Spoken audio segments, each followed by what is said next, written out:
Welcome to the world of virtual recruitment. This is certainly the world we're in now, and we will be in this space for some time. Many of the virtual platforms and opportunities for recruitment were already in place before the pandemic, but now it's totally obviously virtual.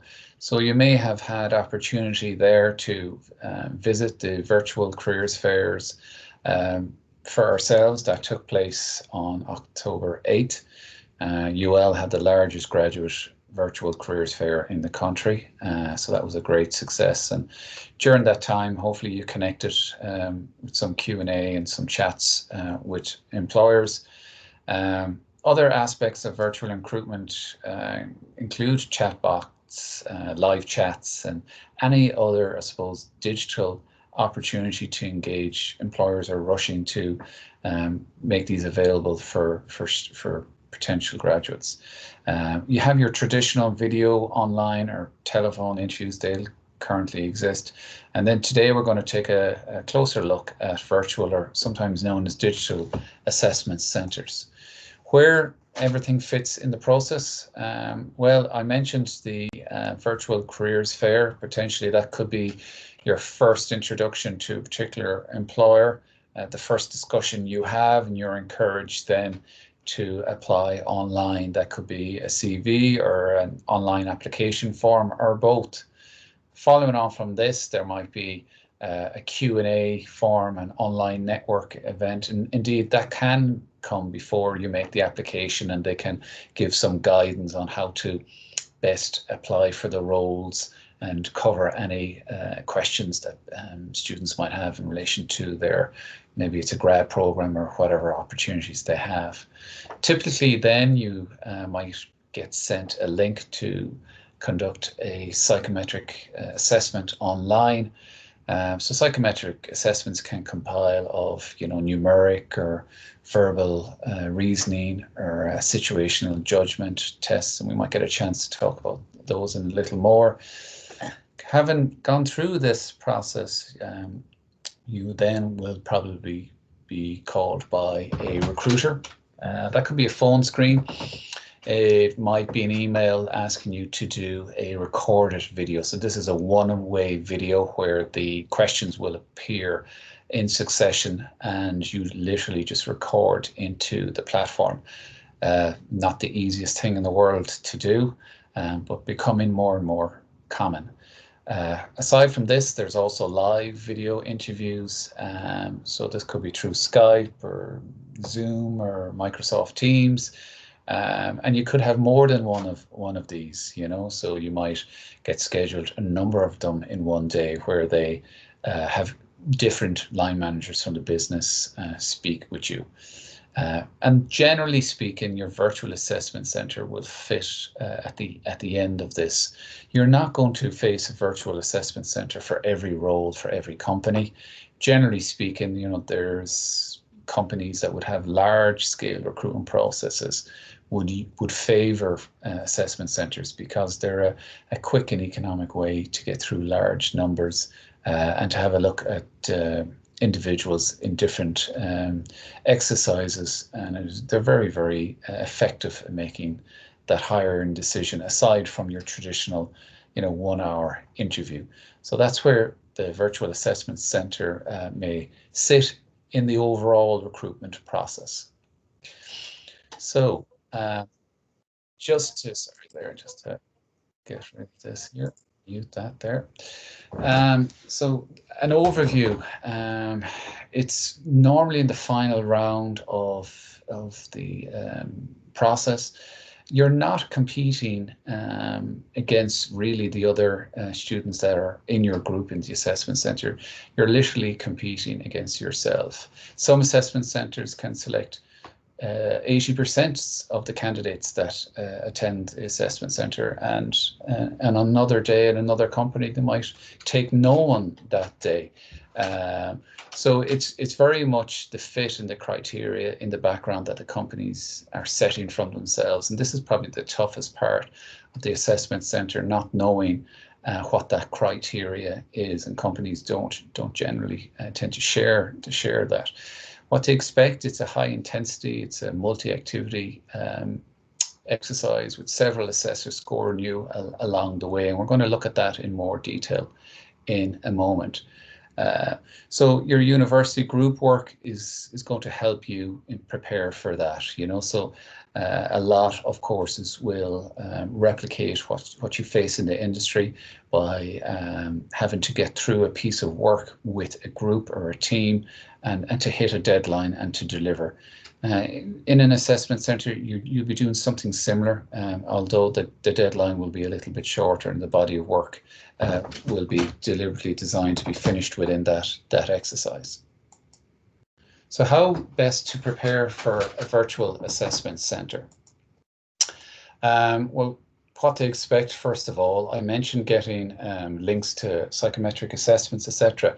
When you're invited for a virtual assessment centre, certainly the ones that we're currently seeing, there's a lot of links. So you might get a link to a chat or orientation, a kind of a discussion panel. You might get a link for kind of icebreaker before you get into the actual exercises, and obviously there'll be links for each, an individual link for each and every exercise.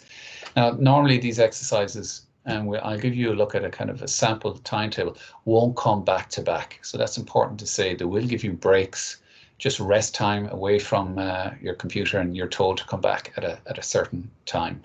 But it's very, very important to read the instructions when these links come in and know exactly what you're doing. That in itself is part of the assessment. Typically for virtual assessment centres, the groups are smaller. So the assessor is obviously virtually online on a laptop or a desktop themselves, assessing the candidates in the group. The average size is between 4 and 6 candidates per group, and there'll be a mix of individual and group activities on the day. So you'll be assessed in each activity against a set of key competencies, and we'll have a quick look at those in a later slide. And once you've joined, you'll be placed in a virtual meeting room. Okay, so you'll all be brought into the first exercise together. You'll be moved into relevant activity rooms by a member of the recruitment team according to the schedule that they had already sent you. So you will know what's happening next, and you will be given a very organized agenda for the day in advance. So make sure you don't get lost. Whatever works for you, print it out, use a highlighter, take off where you are in the day and what's coming next, and cross out the old links as you move through the day. As it says there, do not get lost. So how to prepare? So I suppose basics first, get your technology sorted in advance. Okay, so beware of upgrades, reboots, dead batteries, chargers that aren't charging very well, patchy Wi-Fi, forgotten passwords, mobile phones that might be distracting you and going off. If you're doing it at home, then obviously you got to let everybody around you know that you're doing a virtual assessment centre, and whether you have a headset with a microphone, you don't want to be interrupted. You don't want any background noise. So set up the practicalities of the tech and the environment, your seat, etc. well in advance. You will be activating your camera. So I teach on some classes and some modules, and I'm seeing less and less students turning on their cameras. So it'll be important and you'll be asked by the company to turn on your camera for the exercise. Have a backup plan. So let's say one device fails you, perhaps have your mobile phone, a second device on hand, charged and ready to go.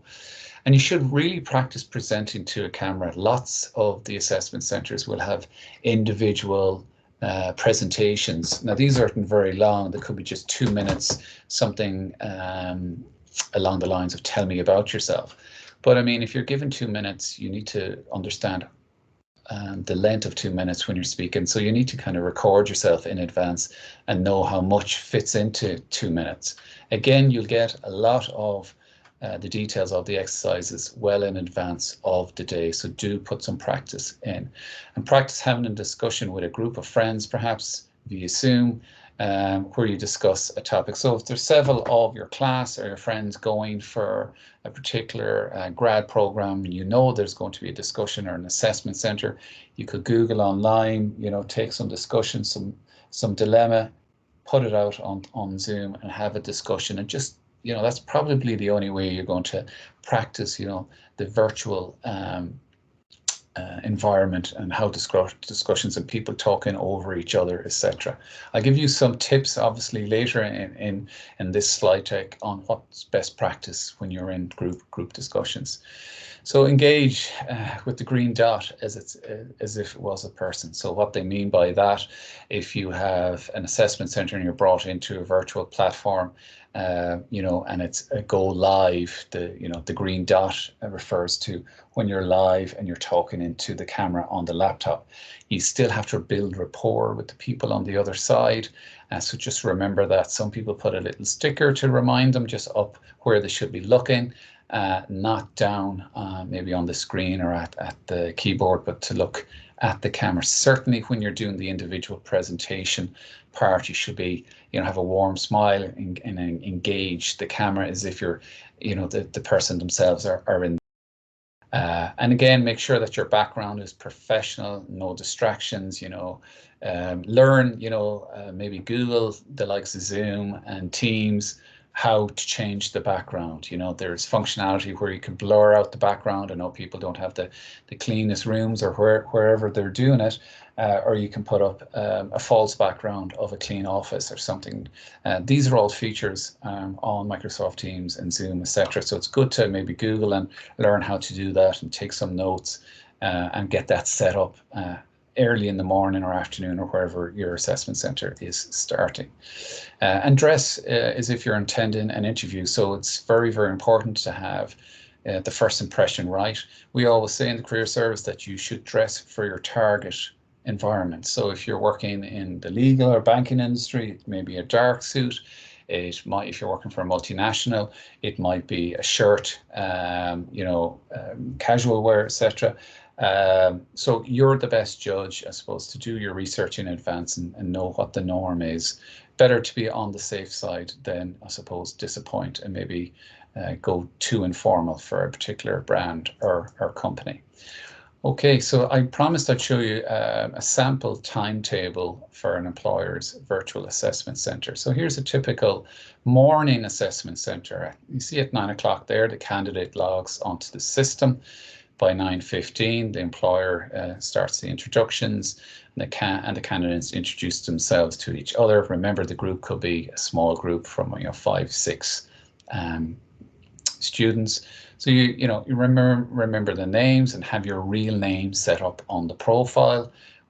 If you've used Zoom or Teams for some socializing with friends, make sure that the names have been changed. We've seen this in the press where that were fun for a table quiz with friends suddenly embarrass people when they haven't used them for a while, and now they're in front of a company. 9:30 there, you see psychometric or situational judgment test, if perhaps they weren't previously completed at another stage in the recruitment process.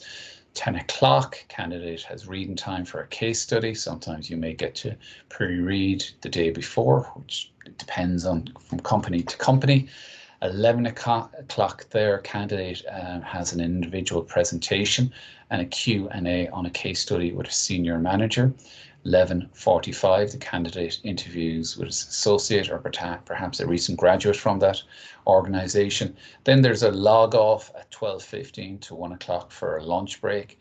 You're asked then to log back on at 1 o'clock for the group discussion on a topic that was maybe introduced, that will be introduced after the lunch. So you might get that in advance. Then at 2 o'clock, you're wrapping up. There's a debrief. There's by the organization, the next steps are outlined. There'll be maybe a short Q&A answering any questions you might have. And it all wraps up and finishes by 2:30. So quite a busy morning with lots of activities going on, as you can see.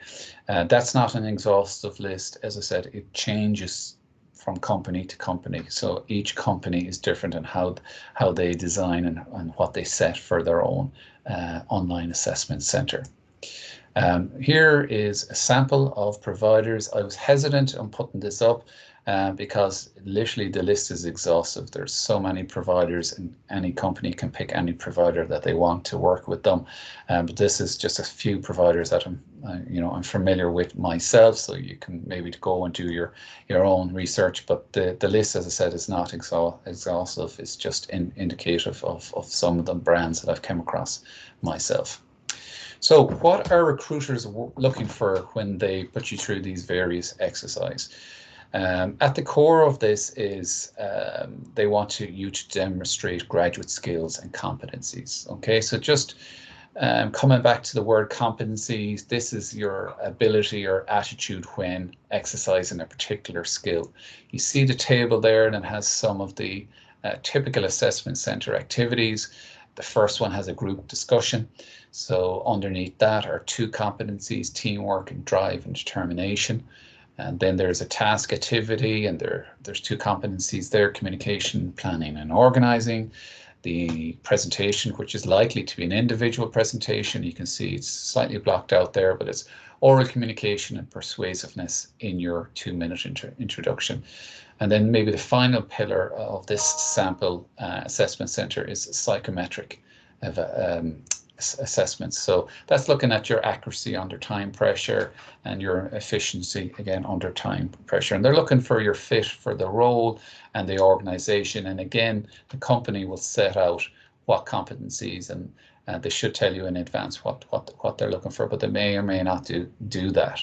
And then you're scored, I suppose, against the positive behaviors that would be underneath each competency. For example, there, teamwork. So somebody who demonstrates teamwork to a high level might, be very, very flexible, might help out other members of the team.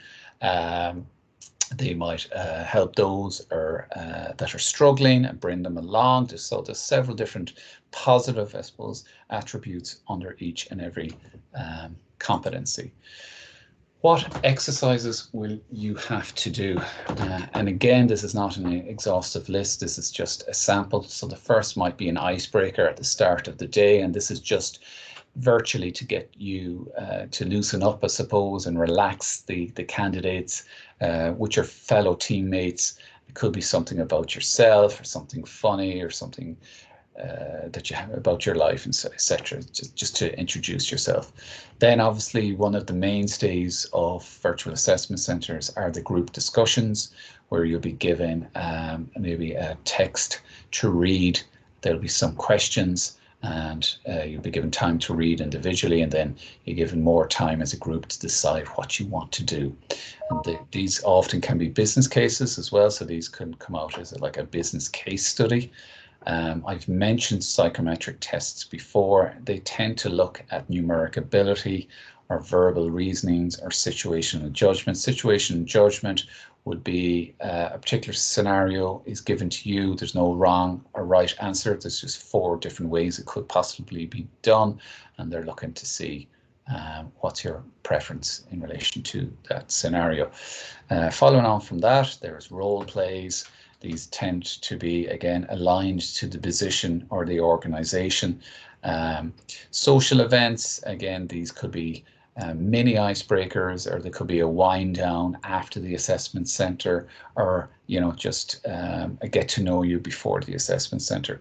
You might have some written tests.